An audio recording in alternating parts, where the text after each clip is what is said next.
26 വർഷത്തെ വിശ്വാസം, ലക്ഷക്കണക്കിന് സന്തോഷകരമായ ദാമ്പത്യങ്ങൾ. കല്യാണം എന്നാൽ കേരള മാട്രിമോണി തന്നെ.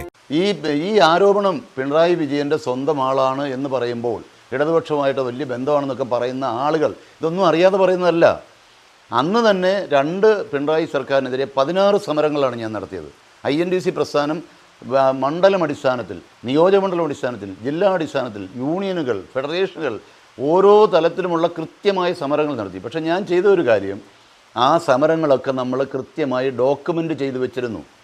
ആ ഡോക്യുമെൻ്റൊക്കെ കാണണ്ടെന്ന് ധരിക്കേണ്ട കുറേ ആളുകൾ ഇങ്ങനെ ഇറങ്ങി. പിണറായി വിജയനുമായിട്ട് അല്ലെങ്കിൽ ഇടതുപക്ഷ ഗവൺമെൻറ്റുമായിട്ട് ചന്ദ്രശേഖരൻ സംബന്ധം കൂടിയിരിക്കുന്നു പറഞ്ഞ് പരത്തിയപ്പോൾ കേരളത്തിലെ എന്നെ എതിർക്കാൻ ആഗ്രഹിക്കുന്ന കുറച്ച് സഹോദരങ്ങൾ അവരെല്ലാം കൂടി കൊല്ലത്തൊരു സുരേഷ് ബാബു, എറണാകുളത്തൊരു KP ഹരിദാസ്, ഇങ്ങനെ പല ആളുകളും അവരെല്ലാം കൂടി അന്ന് രണ്ടാം പിണറായി സർക്കാരിൻ്റെ കാലത്ത് ഒരു സെക്രട്ടേറിയറ്റ് വളയൽ സമരം INDCക്ക് പാരലായിട്ട് കൊണ്ടുവന്നു. ഒന്നാം പിണറായി സർക്കാരിൻ്റെ സമയത്ത് ആ സമരത്തിന് വേണ്ടി കൂപ്പൺ അടിച്ചു. ആ സമരത്തിന് വേണ്ടി ചില വാഹനങ്ങൾ ബുക്ക് ചെയ്തു. ആ സമരത്തിന് വേണ്ടി ലക്ഷോപലക്ഷം പണം പിരിച്ചു. ആ പണത്തിൻ്റെ കണക്ക് ഇന്ന് വരെ ആരും പറഞ്ഞതായിട്ട് ഞാൻ കേട്ടിട്ടില്ല. അങ്ങനെ ആ സമരം പോസ്റ്റർ അടിച്ചു, പ്രചരണം നടത്തി, ഒക്കാവുന്നതൊക്കെ സംഘടിപ്പിച്ച് INDC ഇടതുപക്ഷ ഗവൺമെൻറ്റിനെതിരെ സമരം ചെയ്യാത്തതുകൊണ്ട് ഞങ്ങൾ സെക്രട്ടേറിയറ്റ് വളയാൻ പോകുന്നു എന്ന് പറഞ്ഞ് അങ്ങനെ ഒരു സമരം. അതിൻ്റെ അവസാന നാളുകളിൽ അന്ന് പ്രതിപക്ഷ നേതാവായിരുന്ന രമേശ് ചെന്നിത്തലയോട് ഞാൻ ചോദിച്ചു, എന്താണ് ഈ നടക്കുന്നത്? ഈ പാർട്ടിക്കകത്ത് എന്താ നടക്കുന്നത്? INDC എന്ന പ്രസ്ഥാനത്തിനെ സംരക്ഷിക്കാൻ അങ്ങേക്ക് ബാധ്യതയുണ്ടോ എന്ന് ചോദിച്ചപ്പോഴാണ് ശ്രീ ഉമ്മൻചാണ്ടിയും ആര്യാടൻ മുഹമ്മദിനെ അദ്ദേഹം വിളിച്ചു വരുത്തി കൻ്റോൺമെൻറ്റ് ഹൗസിൽ ഞങ്ങൾ 4 പേരും കൂടി സംസാരിക്കുന്നു. അന്ന് അദ്ദേഹം പറഞ്ഞത് സമരം ചെയ്യുന്നില്ല എന്നുള്ള പരാതികളാണ് വരുന്നത്. ഞാൻ പറഞ്ഞു, സാർ നാളെ ഒരു അരമണിക്കൂർ ഞങ്ങൾക്ക് തന്നാൽ ഞങ്ങൾ വരാം.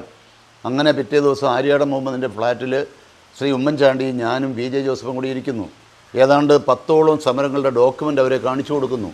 ആ സമരങ്ങളുടെ മുഴുവൻ ഫോട്ടോ അരമണിക്കൂറിൽ കൂടുതലെടുത്ത് ബഹുമാന്യനായ ശ്രീ അന്തരിച്ചുപോയ നമ്മുടെ നേതാവാണ് ശ്രീ ഉമ്മൻചാണ്ടി ആ ഡോക്യുമെൻ്റ് മുഴുവൻ നോക്കി ബോധ്യപ്പെടുന്നു. എന്നിട്ട് അദ്ദേഹം ഒരു ഘട്ടത്തിൽ എന്നോട് ചോദിക്കുകയാണ്, ചന്ദ്രശേഖര, ഈ കാണുന്നവരെല്ലാം ഈ സമരത്തിൽ പങ്കെടുത്തതാണോ? ഞാൻ പറഞ്ഞു, സാറേ, ഈ ഫോട്ടോ മോർഫിംഗ് എന്ന് എനിക്കറിയത്തില്ല. ഇതൊക്കെ അവർ കൃത്യമായി 2200 പേര് പങ്കെടുത്ത സെക്രട്ടേറിയറ്റിലെ ഉപവാസ സമരമാണ് അദ്ദേഹം ചൂണ്ടിക്കാണിച്ചത്. അപ്പോൾ എന്നോട് പറഞ്ഞൊരു വാക്കുണ്ട്, യവന്മാരൊക്കെ കൂടെ ആണല്ലോ എന്നോട് വന്ന് എപ്പോഴും പറയുന്നത് ഒരു സമരവും നടന്നിട്ടില്ലെന്ന്. ഇങ്ങനെ കൃത്യമായി ബഹുമാന്യനായ ശ്രീ ഉമ്മൻചാണ്ടിക്കും ആര്യാടൻ മുഹമ്മദിനും ബോധ്യപ്പെട്ടുകൊണ്ട് ഞങ്ങളുടെ മുമ്പിലിരുന്നു കൊണ്ടാണ് അതിൻ്റെ അടുത്ത ദിവസം നടക്കുന്ന സെക്രട്ടേറിയറ്റ് സമരം, ഈ ലക്ഷോപലക്ഷം രൂപ പിരിച്ച് എല്ലാ സന്നാഹങ്ങളും ഒരുക്കിയ സമരം എൻ്റെയും VJ ജോസഫിൻ്റെയും മുമ്പിലിരുന്നു കൊണ്ട് ബഹുമാന്യനായ ശ്രീ ഉമ്മൻചാണ്ടിയും ആര്യാടൻ മുഹമ്മദും വിളിച്ച് ഈ സമരം പാടില്ല, വേണ്ട എന്ന് ക്യാൻസൽ ചെയ്തു. ആര് പറഞ്ഞു ഈ പിരിച്ച സംഖ്യയുടെ കണക്ക്?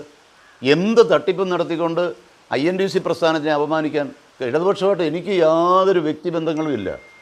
വ്യക്തിപരമായി എനിക്ക് അവരോടൊക്കെ സ്നേഹവും ബഹുമാനവും, അല്ലെങ്കിൽ അവർക്ക് എന്നോട്, അതൊക്കെ വേറെ കാര്യം. അത് ആർക്കാ ഇല്ലാത്തത്? പൊതുരംഗത്ത് നിൽക്കുന്ന ആളുകൾ എല്ലാ ദിവസവും കത്തിയും കടാരിയും എടുത്തുകൊണ്ട് എല്ലാവരും കുത്തിക്കൊല്ലാൻ നടക്കണോ? ഞാനൊന്നും അതിന് കിട്ടത്തില്ല.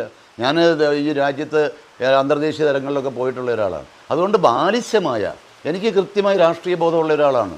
ഒരു കാരണവശാലും ഞാൻ എൻ്റെ രാഷ്ട്രീയ ബോധത്തെ അടിയറ വെക്കാൻ തയ്യാറല്ല. അതുകൊണ്ട് കൃത്യമായി ഞാൻ പറയുന്നു, ഇടതുപക്ഷത്തിൻ്റെ ആളുകളുമായി യാതൊരു വിധത്തിലുള്ള അനാവശ്യമായ ബന്ധങ്ങൾ സൂക്ഷിക്കാൻ ആഗ്രഹിക്കാത്ത ഒരാളാണ്. പക്ഷേ നല്ല ബന്ധം നാളെയും ഞാൻ സൂക്ഷിക്കും, ഒരു സംശയം വേണ്ട. എല്ലാവരോടും നല്ല രീതിയിൽ പെരുമാറാൻ എനിക്ക് നല്ല ബോധ്യമുണ്ട്.